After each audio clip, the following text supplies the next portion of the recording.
Dito tayo sa funeral ng mga aso. Ito yung aso namin, si Rocky.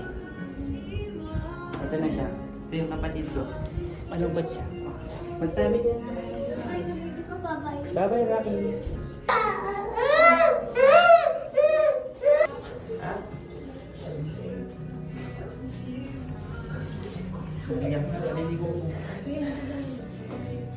Bye, Rocky.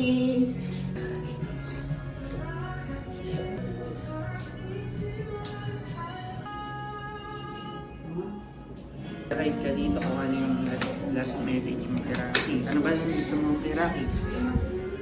Ha? Ano sabi mo sa kanya? Ha?